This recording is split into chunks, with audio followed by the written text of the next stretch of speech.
The price of freedom has been debated since the earliest reflections on human destiny, and the chorus of voices that address it, spanning continents, centuries, and creeds, reveals a shared intuition. Freedom is never free. It demands character, vigilance, and a willingness to accept burdens that comfort alone cannot bear. When we speak of freedom, we often imagine a wide horizon, a door opened, a breath of air after confinement. But the thinkers who have shaped our understanding caution that such release is only half the story. Beyond the open door lies the question of what we are prepared to carry, and what we are prepared to become in order to walk through it. The stakes are not merely political. They are moral and existential, rooted in the dignity of choice and the weight of consequence. From the disciplined citizen of ancient republics to the sovereign individual of modern democracies, from the pilgrim of faith to the dissenter in a surveillance age, the refrain recurs. Freedom costs effort, courage, and an unwavering commitment to both truth and responsibility. If you find this reflection valuable, consider subscribing to the channel to support more thoughtful content like this. To begin where many begin, consider the classical world. In Aristotle's view, freedom is entwined with virtue. A free person is not simply unchained. A free person is capable of self-mastery, guided by practical wisdom. The Greek notion of liberty was never a laissez-faire invitation to excess. It was tethered to the telos, the end or purpose of human life, which requires discipline. The price of freedom, in Aristotle's account, is the lifelong practice of cultivating habits that align desire with reason. Without that alignment, liberty devolves into license, and license into the tyranny of passion, where the self is no longer governed but ruled. Aristotle understood that societies flourish when citizens regard freedom not as escape from duty, but as the highest context in which duty assumes its fullest meaning. The self-restraint of the free person is not a denial of self but its refinement, the deliberate forging of character capable of choosing the worthy over the merely appetitive. The Romans, pragmatic heirs to earlier philosophies, added a stern civic dimension. For Cicero, liberty is inseparable from law, and law binds even the most powerful. The Roman Republic imagined a society in which freedom was a common good, safeguarded by institutions and rituals designed to distribute power and preserve consent. But the Roman experience also reveals a cost. The erosion of liberty begins not primarily at the frontier but in the hearts of citizens who prefer comfort to responsibility. Cicero's warnings about moral decline, opportunistic leadership, and civic inertia echo across epochs. The Republic, he argued, can perish not only through invasion but through self-inflicted decay. When citizens cede their judgment to demagogues offering benefits without burdens, rhetoric without truth, and flattery without duty.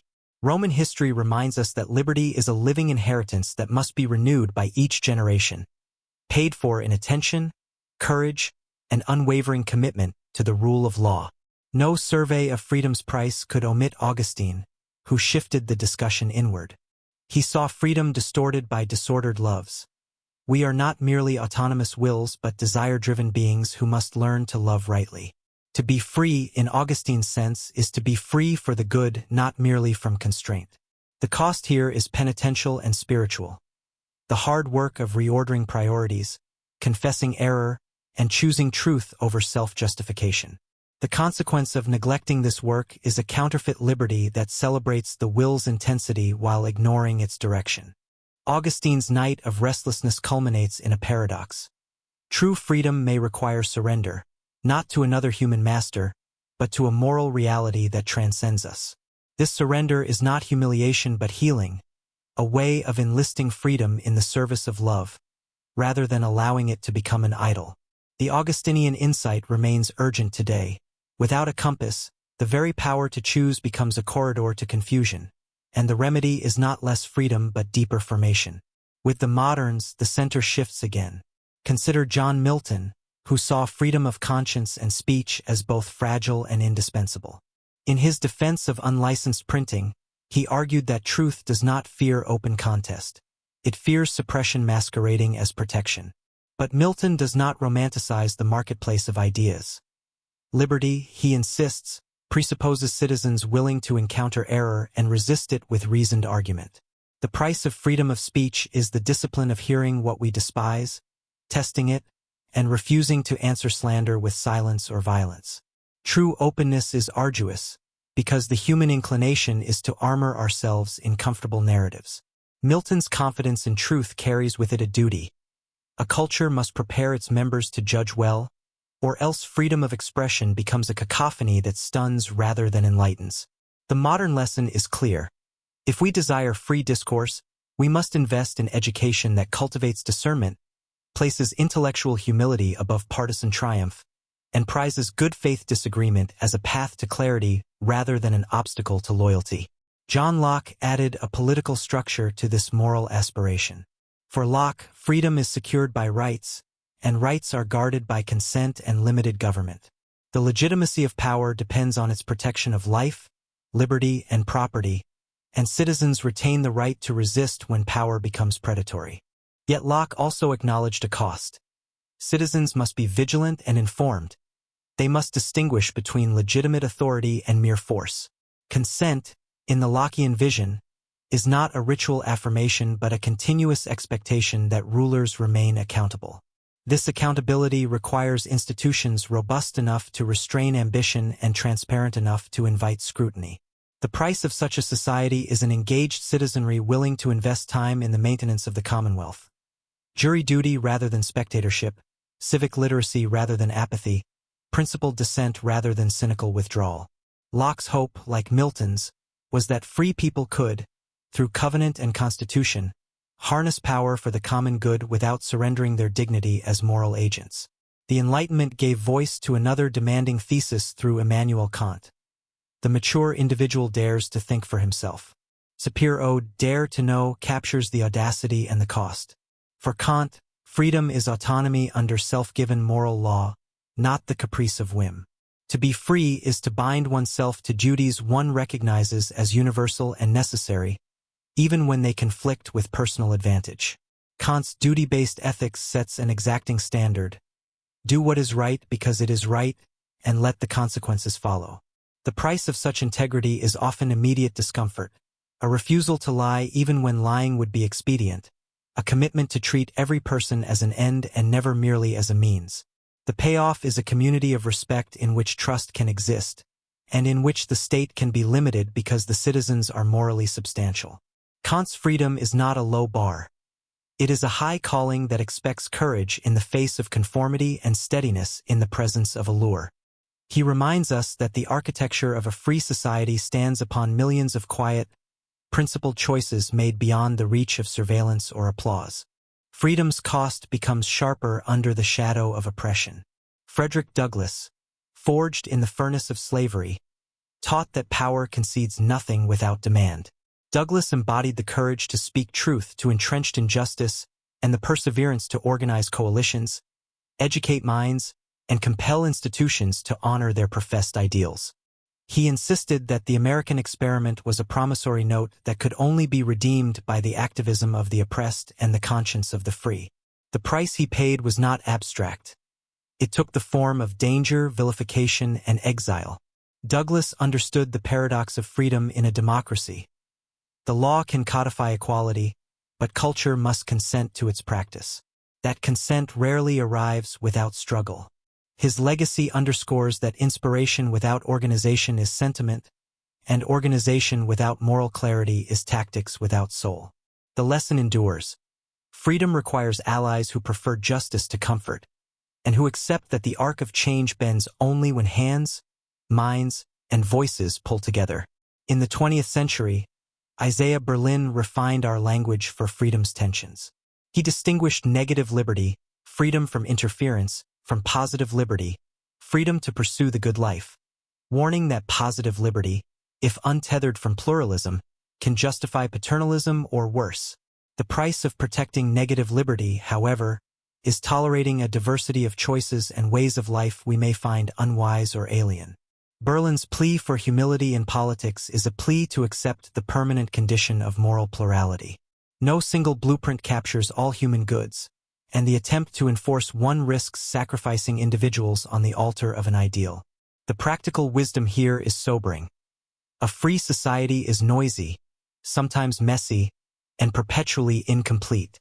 What holds it together is not unanimity but the practice of fair procedures, basic rights, and a shared commitment to the dignity of persons whose paths diverge. The price is patience. A willingness to advance persuasion over coercion, evolution over purges, compromise over fanaticism. Hannah Arendt confronted the opposite danger, the way mass society, fatigued by complexity and seduced by simplicity, can surrender freedom to totalizing ideologies. She diagnosed the loneliness of the modern subject as the breeding ground for movements that promise belonging at the cost of truth. The price of resisting such seductions is active citizenship in public life. Speaking, deliberating, forming associations, and taking responsibility for the world we share. Arendt saw freedom not only as a personal possession but as a worldly practice. Appearing in public, taking initiative, founding new beginnings. The cost we pay is exposure, to criticism, to failure, to the unpredictable currents of plurality. But the alternative is withdrawal, which cedes the field to those who idolize unity and fear the unpredictable vitality of human action. Arendt's lesson is bracing. Freedom is sustained by people who show up, who build spaces of discourse, and who resist the pressure to retreat into private comforts while power consolidates in their absence. From a different tradition, Mahatma Gandhi offered a radical reinterpretation of power. His satyagraha, truth force, insisted that freedom is inseparable from moral means. For Gandhi, the price of freedom is moral discipline. The refusal to imitate the violence of one's oppressor, the commitment to self-suffering rather than other suffering, the insistence that ends are corrupted when means are corrupted. The sacrifices required, jail, scorn, sometimes death, are not romantic gestures but strategic commitments to expose injustice and awaken conscience. Gandhi's insight, later developed by Martin Luther King Jr., is that the soul of a free movement must mirror the freedom it seeks. Inclusive, truthful, and anchored in love. The temptation to answer brutality with brutality is perennial. Resisting it is costly. Yet this cost protects freedom from turning into victory without virtue, and victory without virtue is only a prelude to another cycle of domination. The existentialists focused the lens inward again. Jean-Paul Sartre declared that we are condemned to be free, condemned because our choices define us in the absence of ultimate guarantees. The price here is anxiety, the vertigo that accompanies radical responsibility. There is no refuge in fate. Even refusal is a choice. It is a serious worldview, but it carries a kind of stern hope. That authenticity becomes possible when we accept responsibility for our projects and relationships. Simone de Beauvoir extended this insight by emphasizing that authentic freedom compels us to support the freedom of others. Otherwise, our liberty devolves into domination. The cost is empathy in action, to refuse to build a self atop the subjugation of another. A free life thus demands a continual interrogation of privilege and an ongoing commitment to structures that enable reciprocity. The existentialists offer a clear challenge for individuals and societies. Do not deny the burden of freedom by hiding behind roles, norms, or ideologies. Use them prudently, but never abdicate the responsibility to choose and to stand by your choices. In economic philosophy, Friedrich Hayek warned against the hubris of social planners. He argued that freedom flourishes when individuals can act on local knowledge that no central authority can fully possess. The price of such spontaneous order is an acceptance of imperfection. Markets err, norms evolve unevenly, and freedom sometimes produces outcomes we dislike. The corrective for such outcomes, in Hayek's view, is more learning and adaptation, not comprehensive control. The temptation to rationalize complexity into a state-directed plan is powerful, especially in crises. Resisting that temptation requires trust in processes rather than in the omniscience of leaders. Yet Hayek's argument, when isolated, can misread the moral urgency of protecting the vulnerable. The lesson from his critics is that freedom also carries a social price. We must invest in safety nets, education, and fair play to ensure that opportunity is meaningful, not merely formal. The balancing act is delicate. Too little protection, and freedom drifts toward privilege. Too much control and freedom withers. The price of the balance is committed debate, iterative reform, and an ethic that measures policies by their human impacts as well as their abstract elegance. Nelson Mandela's journey embodies the most personal and public of prices. He paid with decades of confinement, emerging not embittered but resolved to build a society that avoided reversal of domination. His choice to prioritize reconciliation over revenge is a rare instance of political magnanimity shaping national destiny. The price of this choice included criticism from those who longed for retribution and concessions that sometimes disappointed the idealistic. But the dividend was a fragile peace and a moral example that continues to inspire. Mandela's life teaches that freedom's victory is not the day of liberation alone. It is the long, painstaking work of forming institutions, enacting laws, and fostering habits of coexistence that make liberation durable. The euphoria of triumph passes. What remains is the daily choice to nurture the common good, to educate, to forgive, and to hold leaders to account. Consider also Václav Havel, who argued for the power of living in truth. Under an authoritarian regime, the lie is not merely a tactic. It is a system. To live in truth, to refuse to participate in rituals of falsehood, to speak with integrity in small circles, has cumulative power. The price is social risk, losing careers, status, and sometimes freedom. But Havel believed that each act of integrity chips away at the edifice of fear, proving to neighbors that courage is possible. His essays illuminate a quiet heroism available to ordinary people, the daily refusal to internalize the logic of oppression. The lesson extends to any institution tempted by spin.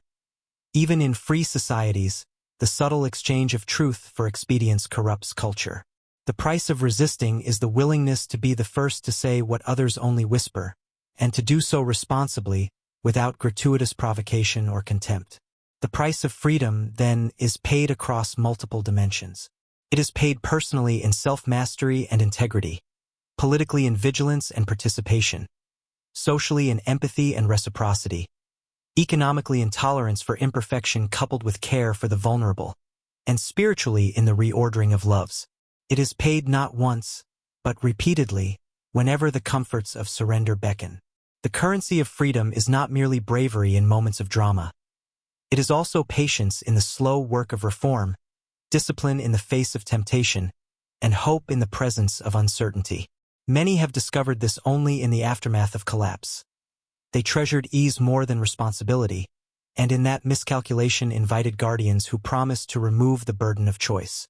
But guardianship, when it erodes agency, exacts a hidden levy, the atrophy of the human spirit. The better path, the thinkers tell us, is to cultivate the muscle of liberty through practice, community, and institutions designed to both trust and challenge us. To ground these reflections, consider three illustrative domains. First, freedom of speech. Its cost is borne by all. Speakers who must embrace honesty and accountability. Listeners who must endure discomfort and respond with argument rather than suppression. Platforms and institutions that must set rules that protect dialogue without excusing harm. The data of history suggests that societies that safeguard dissent innovate more, correct errors faster, and resist tyranny better. But this advantage is not automatic. It depends on a culture that values truth over victory. The moment speech becomes a weapon to destroy the conditions of dialogue, by intimidation, by defamation, by constant bad faith, the architecture trembles. The remedy is not censorship but norms. Fact-checking, transparent corrections, and consequences for deliberate deception. The price here includes the unglamorous labor of media literacy and the maturity to separate offense from harm, disagreement from dehumanization. Second, freedom in the economy. Prosperous societies emerge not solely from resources but from rules. Secure property rights, predictable law, open entry, and social trust. Data across regions reveal that environments with higher trust and lower corruption correlate strongly with investment and growth. But the price is non-trivial. The rule of law must be applied consistently, even against the powerful. Monopolies must be checked, and opportunity must be broadened through education and fair competition. The temptation to rig the system, to seek rent rather than create value, erodes freedom by converting the market into a hierarchy of privilege. Here the cost of freedom is ethical restraint in business, civic vigilance against cronyism, and a safety net that turns misfortune into a detour rather than a dead end. A society that treats failure as a teacher rather than a stigma increases risk-taking and, paradoxically, resilience. Third, freedom in personal life. The ability to choose one's path requires more than options. It requires capacities, literacy, health, emotional stability, and social support. The data from public health and education consistently show that early investments yield compounding returns, not only in earnings but in civic engagement and well-being. The price is collective commitment, raising the floor so that freedom's promise is not an abstraction to those born without resources. This is not charity but justice, a recognition that liberty requires a minimum of capability, or else it decays into a lottery of birth. The paradox of freedom is that its expansion sometimes requires coordinated action. Laws, institutions, norms that protect the space in which individuality can flourish. The numbers tell a story, but the deeper narrative is human. A child who learns to read, an adult who gains a second chance, a community that chooses inclusion over indifference. Across these domains, the through line persists. Freedom asks not for perfection but for good faith. It is kept alive by habits that resist the binary of control or chaos. The classical virtues, courage, temperance, justice, prudence, are not museum pieces. They are the daily tools of self-governing people. Courage to speak when silence would be safer. Temperance to reject the allure of excess. Justice to give each their due. Prudence to hold ideals together with reality. A free society degrades when these virtues are mocked as naive or denounced as impediments to progress. Progress without virtue risks becoming a race without a finish line, measured only by the speed of motion, not the direction. The thinkers we have visited, from Aristotle to Arendt, remind us that freedom's promise is not a sprint but a pilgrimage, where the map is drawn by conscience and corrected by dialogue. One might ask, given the costs, why choose freedom at all? The answer emerges in each tradition yet converges. Because freedom honors the dignity that defines us. It recognizes that human beings are not mere instruments but agents capable of meaning. It refuses to reduce life to a script written by others, whether by the state, by fashion, or by fear. And it wagers that, given the chance, the human spirit will often choose the good, perhaps not instantly, not without error, but steadily, if cultivated by example and encouragement. This wager is not blind optimism. It is an act of hope grounded in evidence. Societies that enlarge freedom tend to be more creative, more humane, and more peaceful over time. The record is imperfect, marred by setbacks and failures. Yet the trajectory reveals a resilience that commands respect. Hope alone cannot pay the price. What can? Our own willingness to become the kinds of persons who treat freedom as a vocation rather than a trophy. A vocation calls for continuous learning. Reading widely, listening carefully, and apprenticing ourselves to the best that has been thought and said. It calls for service. Joining local institutions, mentoring the young, volunteering for causes that build rather than burn. It calls for humility, recognizing the partiality of our perspectives and the possibility that we are wrong. And it calls for joy, finding delight in the exercise of freedom, not merely in its defense. Joy is a form of gratitude that strengthens resolve. When we love what freedom enables, creativity, friendship, worship, discovery, we are more willing to pay its costs because we have tasted its fruits. The price of freedom, seen through the eyes of great thinkers, thus becomes a portrait of a life worth living. It is not easy, but it is noble. It asks for courage, but it gives meaning. It is demanding, but it is generous, offering each person the chance to become an author of their own story, within a community that guards the conditions of authorship. The balance is delicate. It always will be. Yet in that delicacy lies the invitation. To rise above cynicism, to resist fatalism, and to build together a society in which liberty is not a slogan but a shared practice. The path is marked out. The cost is known. The question remains, will we pay it, not once, but daily, with the currency of character and the coin of commitment? If the first part traced the contours of freedom's price through the reflections of philosophers and the testimonies of statesmen, the second part turns to the lived disciplines that transform admiration into action. The conviction that freedom is dear must translate into practices that are clear, tangible, and capable of weathering disappointment. Inspiration must recruit courage, and courage must recruit habits. The sages understood that lofty commitments falter without structure, just as noble architecture collapses without the hidden beams that hold it up. The human heart is moved by ideals, but it is sustained by routines. To pay the price of freedom is to build a life in which the strains of vigilance and the burdens of responsibility are distributed intelligently, shared generously, and renewed continuously. Begin with the inner life where freedom is first felt and first lost. Stoic thinkers like Epictetus and Marcus Aurelius argued that while external circumstances can constrain us, our judgments about those circumstances remain within our domain. Their counsel was not resignation but strength. Cultivate the distinction between what you can control and what you cannot, and steward the former with excellence. The price is emotional labor.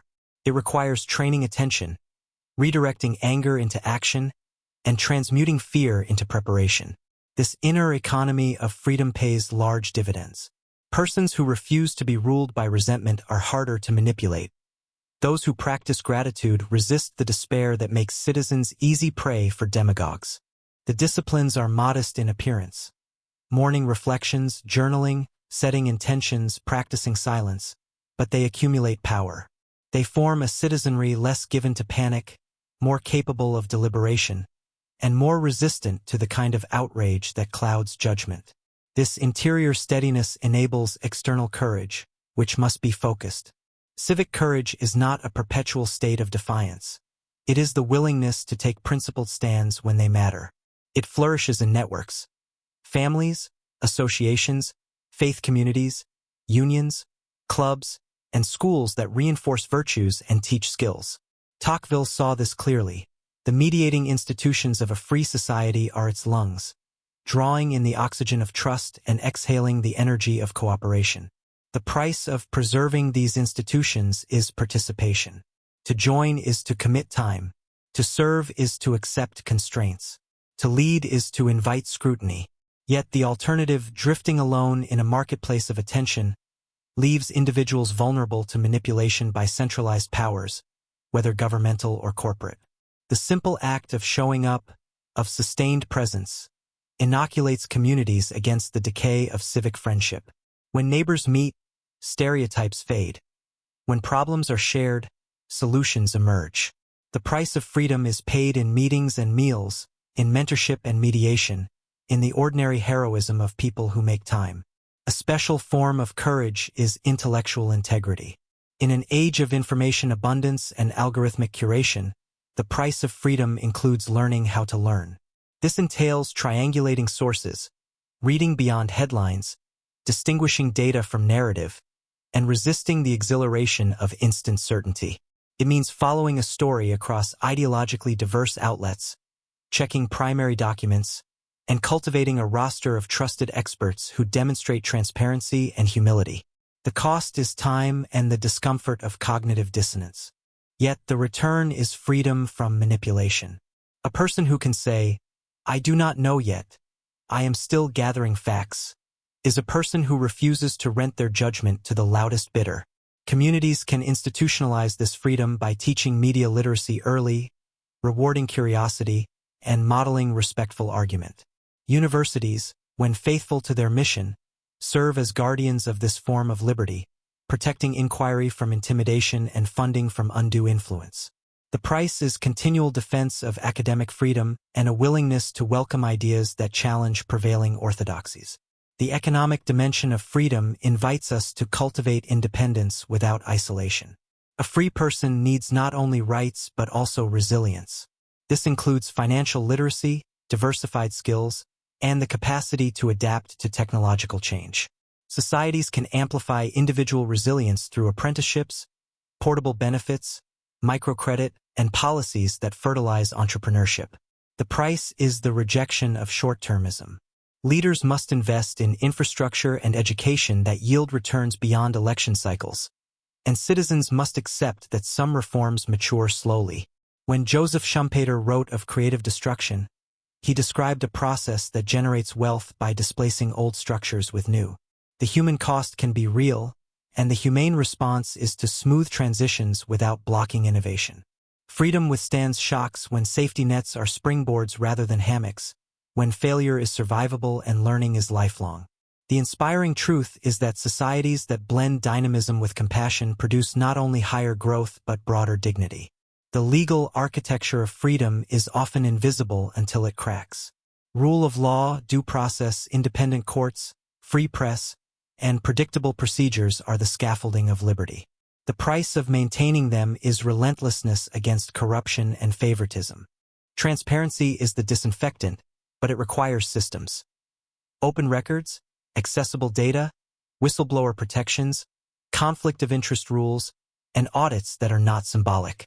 The culture must support the systems by refusing to excuse our side when it cheats. This moral symmetry is costly. It demands that we feel the sting of holding allies accountable. But it is the only way to cultivate trust that is not tribal. The capacity to say, "The principle is more important than the party," is the rarest and most needed civic virtue. When courts are respected because they are independent, and when agencies are feared because they are fair, freedom finds a dependable guardian. The price of freedom also appears in the way a society treats truth. George Orwell warned that totalitarianism seeks to dominate not just institutions but the meaning of words. When language is corrupted, thought erodes. When thought erodes, freedom dissolves. The defense, as Václav Havel taught, is to live in truth in small, stubborn ways. Call things by their names, resist euphemism that excuses cruelty, and insist on clarity in public language. Writers, artists, scientists, and teachers bear unique responsibility here. The cost is professional risk, especially in climates polarized or punitive. Yet culture changes when exemplars prefer integrity to applause. The great thinkers have always paid this price. Socrates with his life, Galileo with his freedom, dissidents with their livelihoods. Each testifies to the worth of a mind that refuses to bow to power when power denies reality. The inspiring promise is that language reclaimed can rehumanize public life, turning debate into a search for understanding rather than a contest of insults. Religious freedom occupies a distinct place in the constellation of liberties. It protects ultimate commitments, allowing conscience to align with practice without fear. The price is tolerance for beliefs we do not share and for rituals we do not understand. Societies that protect this freedom typically enjoy lower levels of sectarian violence and higher levels of social trust, yet the protection is delicate. It requires legal guardrails that balance free exercise with equal protection and public order. Religious communities, for their part, pay the price of self-policing, disciplining abuse, rejecting compulsion, and modeling service. When faith inspires works of mercy, education, and reconciliation, it proves itself as a friend to freedom. When it pursues dominance through coercion, it betrays its own highest teachings and fuels backlash. The long arc of history suggests that faith and freedom can coexist not only peacefully but fruitfully, each refining the other. The environmental sphere poses a modern test. Freedom today must account for the rights of future generations. The price of present freedom cannot be the mortgage of tomorrow's possibility. Here, prudence translates into stewardship, preserving ecosystems, decoupling growth from degradation, and investing in clean technologies. The cost is transition, retraining workers, retooling industries, and rethinking infrastructure. Yet the gains are manifold. Resilience to shocks, reduced health burdens, and the creation of new industries. Freedom's logic is not antithetical to sustainability. It thrives when innovation is unleashed toward clear goals. Policies that price externalities and protect commons empower markets to reflect true costs. Citizens participate by conserving, voting, and supporting enterprises that align profit with responsibility. The inspiration lies in the vision of children inheriting a world where their freedom is not constrained by our neglect but enlarged by our foresight. Technology introduces another frontier of cost. Digital platforms amplify voice but also surveillance. They enable association but also manipulation. The price of digital freedom includes data literacy, privacy protections, and interoperable standards that prevent monopolistic gatekeeping. Users must learn to guard their attention, to understand algorithmic incentives, and to cultivate digital hygiene. Strong passwords, two-factor authentication, skepticism towards psychographic profiling. Policymakers must craft rules that promote competition and transparency without crushing innovation. Technologists, in turn, bear the ethical burden of design, to favor human agency, explainability, and consent. In a sense, the oldest lesson repeats itself in new code. Freedom requires checks and balances. The inspiring path forward is a human-centered technology culture that measures success not only by engagement metrics but by empowerment, tools that help people think, learn, and collaborate across differences. Education is the seedbed of all the foregoing. The price of a free society is a school system that equips every child with literacy, numeracy, civic understanding, and character. Data from numerous OECD studies show that equitable access to quality education correlates strongly with social mobility and civic participation. But quality is not mere standardization. The best schools marry rigor with joy, discipline with curiosity, and knowledge with inquiry. They teach historical complexity, scientific method, moral reasoning, and the arts that awaken empathy. They invite students to practice deliberation, listening, summarizing, arguing on behalf of positions they oppose. The cost is investment in teachers' formation, in materials, in safe environments. It is also the courage to protect schools from ideological capture and to measure excellence honestly. The reward is citizens capable of sustaining freedom without supervision, and leaders formed in environments where truth and kindness are allies, not rivals. The question of equality surfaces repeatedly. A free society does not promise identical outcomes, but it should safeguard fair starts and fair rules. The price of such fairness is the continuous repair of systems that, through history or design, constrain opportunity, systems marred by discrimination, exclusion, or opaque gatekeeping. Reform is patient and cumulative. Transparent hiring, impartial policing, accessible courts, housing policies that foster integration, and health systems that prize prevention. The evidence suggests that societies with lower inequality and higher mobility experience greater stability and trust, both of which are essential to freedom. The inspiration comes from stories of transformation when barriers fall. Neighborhoods revived by inclusive investment, industries revitalized by diversified talent, and institutions restored by merit and integrity. The price is the humility to admit when cherished structures harm, and the courage to change them without indulging nihilism about what is good and worth preserving. We must also reckon with the emotional climate of freedom. Fear is freedom's greatest foe, for fear justifies control and offers the illusion of safety. Courage is not the absence of fear but the habit of facing it. Communities can cultivate this habit by honoring exemplars who take principled risks, by offering protection to those who speak, and by building rituals that reinforce solidarity. Ceremonies, memorials, and shared celebrations can educate the emotions, reminding citizens that they belong to a story larger than their grievances. The price of freedom includes tending to this narrative ecology, telling the truth about past failures without surrendering to shame, celebrating achievements without lapsing into triumphalism, and weaving diverse experiences into a common tapestry. When a society knows what it stands for and why, it resists the panic that leads to overreach and the apathy that leads to surrender. Internationally, the price of freedom involves prudence in alliances and clarity in purpose. Free nations are safer and more prosperous when they collaborate, deter aggression, and support nascent democracies. But the costs are real: resources, sacrifices, and the burden of consistency. Hypocrisy abroad, preaching rights while excusing violations when convenient, undermines credibility and emboldens adversaries. The inspiring alternative is a foreign policy that is patient, principle-guided, and honest about trade-offs. Assistance tied to governance reforms, cultural exchanges that humanize, and economic partnerships built on reciprocity can extend a zone where freedom takes root. Success is uneven, but the cumulative effect over decades, the expansion of democratic norms, the reduction of great power wars, is evidence that the price, though high, yields returns measured in lives spared and possibilities multiplied. The arts and humanities are sometimes dismissed as luxuries, Yet they are repositories of memory and imagination that carry freedom across generations. A poem can smuggle truth past censorship. A novel can expand empathy. A play can illuminate moral conflict. Investing in culture is part of freedom's price, because culture shapes what people long for and what they fear. A society that funds libraries, museums, theaters, and public art cultivates citizens whose imaginations are hard to colonize. The cost is modest compared to the dividends. Community, identity, and creativity that resist homogenization. Artists, in turn, must honor the responsibilities of their vocation.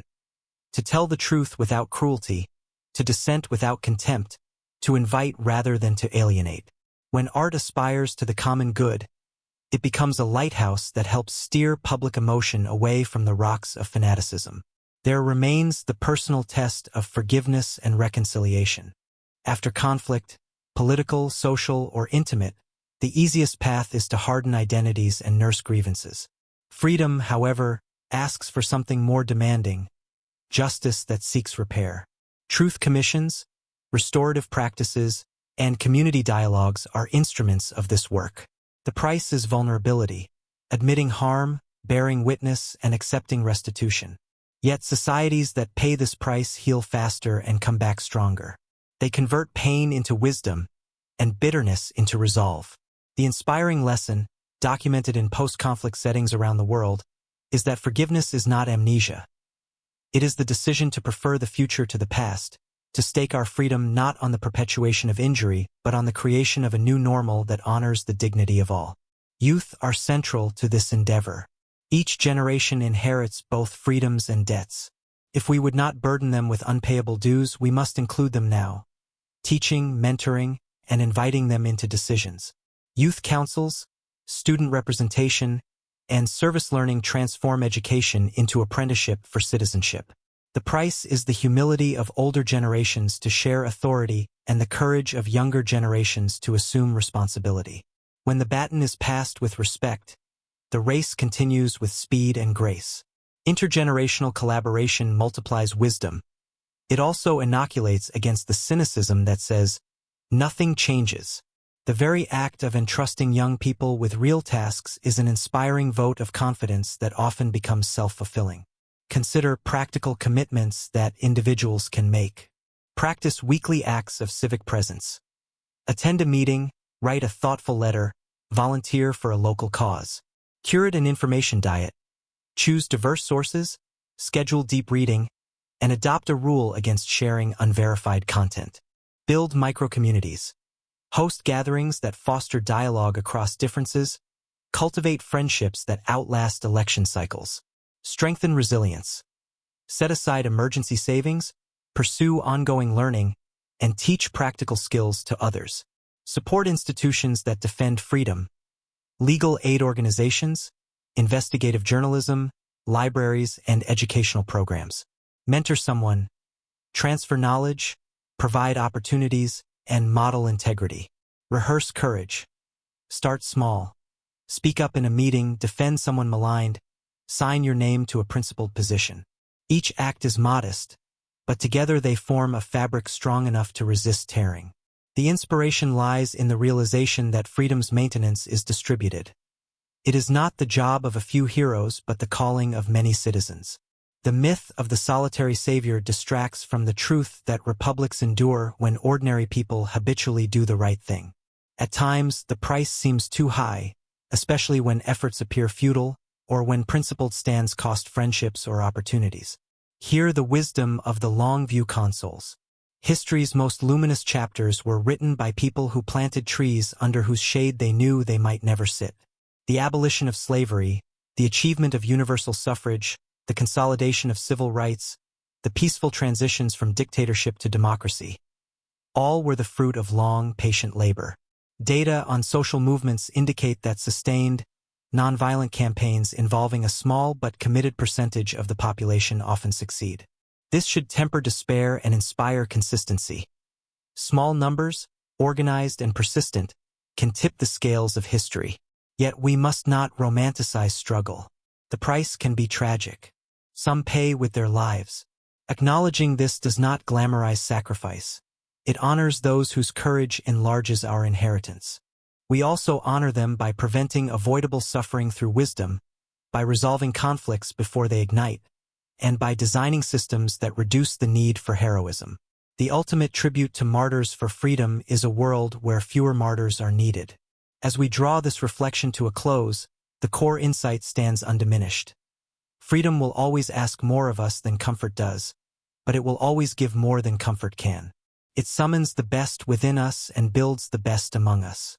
The great thinkers, each in their idiom, testify to a convergence. Freedom is both gift and task. It is secured by character and sustained by community. It is threatened by fear and nourished by truth. If we would inspire ourselves and others, we must present freedom not as a fragile relic to be protected behind glass, but as a living craft to be learned and practiced, at home, at work, in public, and in solitude. Imagine a society that takes this seriously. Children learn to deliberate before they debate. Adults read generously and argue honestly. Leaders submit to rules they could evade. Businesses prize reputation above short-term gain. Journalists correct quickly and explain fully. Artists humanize. Clergy serve. Scholars invite challenge. Citizens show up. Courts are boringly fair. Police are accountable and respected. Elections are trusted because losers concede and win again another day. The internet rewards substance. Public squares are safe for disagreement. Neighborhoods mix. Immigrants become neighbors, then friends, then leaders. Memorials tell the whole story. Parks are full. Libraries hum. Laughter is frequent but never cruel. This is not a utopia. It is a plausible outcome of paying freedom's price in the currency of countless daily choices. What can you do today? Begin where you are. Decide on one discipline for your inner life, one act of civic presence, one step toward intellectual integrity, one practice of generosity, and one habit of resilience. Invite a friend to join you. Keep going when it is no longer exciting. Measure progress not by applause but by fidelity. When discouragement comes, return to first principles. The inherent worth of every person, the dignity of work well done, the promise of institutions that serve rather than exploit. Let the words of those who came before steady your hands. Recall that your efforts link you to a lineage, a chain of freedom stewards whose names may never be known, but whose work has kept lights on in dark seasons. The price of freedom, according to the great thinkers, is never a single payment. It is a subscription we renew with our attention, our courage, and our love. It is an inheritance we receive with gratitude and augment with labor. It is a promise we make to the future, backed by the conduct of the present. Pay it gladly, not because the cost is small, but because the return is a life, yours, ours, worthy of the capacity we have been given.